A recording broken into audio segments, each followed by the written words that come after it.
บายดีพี่น้องวันนี้มาพอกับบาเต้ก่อนเนาะมันนี่สิพามาปั่นเข่าเนาะเพราะว่าคนเข่าแล้วเมื่อวานนี้เนาะมื้อเช้านี้พร้อมเพราะว่าเขายังไม่แล้วนะบัดนี้สิมาปั่นเข่าเนาะ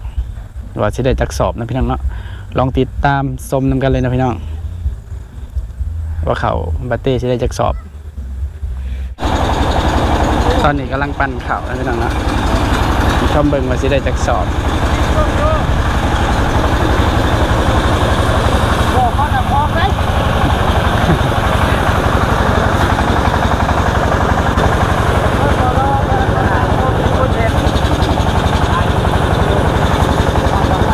เขาซ้ำนี่สิได้จักสอบนะพี่น้องนะ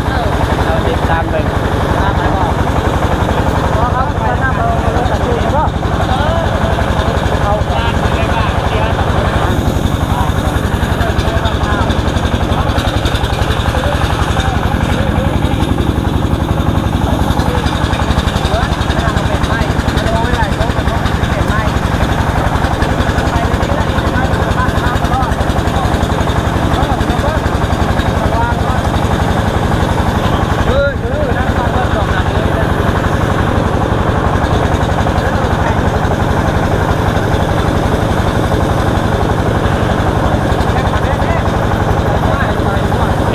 ได้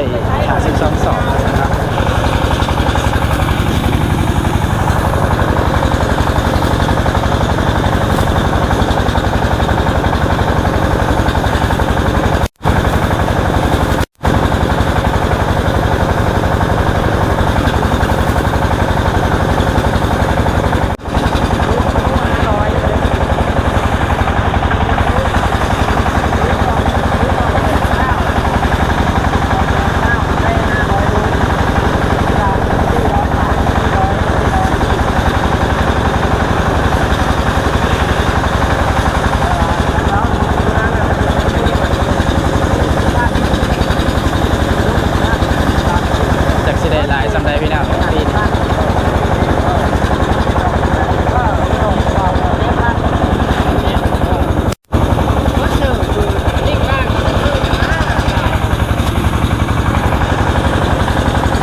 คนแรกเลยว่า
10แล้ว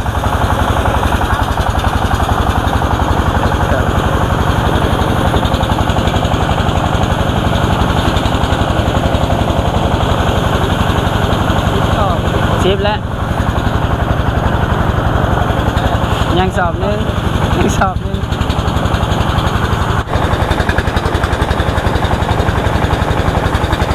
ยังปันเข่าแบบสวยกันนะคนหน้าใกล้หน้าทักก็จะสวยกันนะครับความสามัคคีกันยังมีอยู่นะแบบบ้านนอกแบบชนบทนะ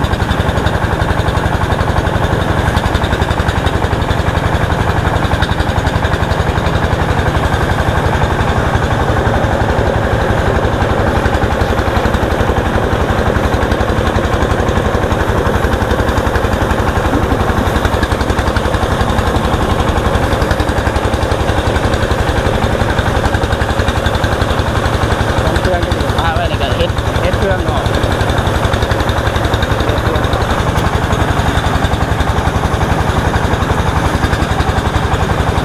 คนขับกับพี่เจพี่น้องช่วยกัน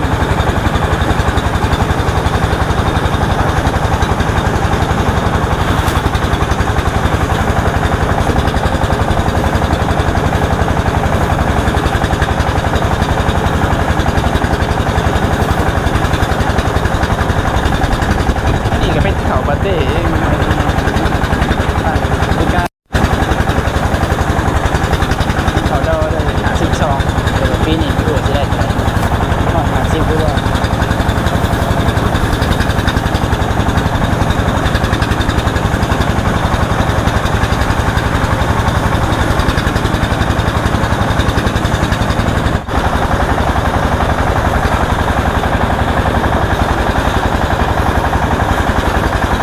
สวยมากเลยนะสวยเรียบร้อยอยู่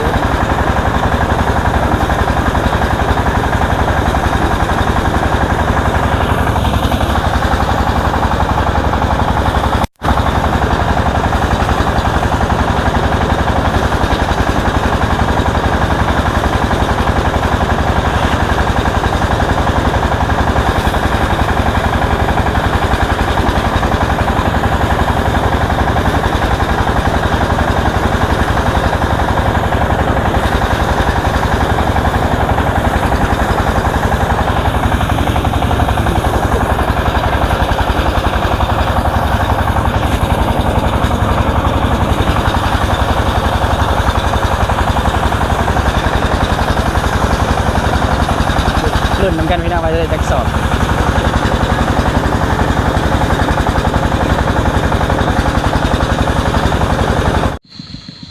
ตอนนี้ก็ปั่นแล้วแหละพี่น้องมีแต่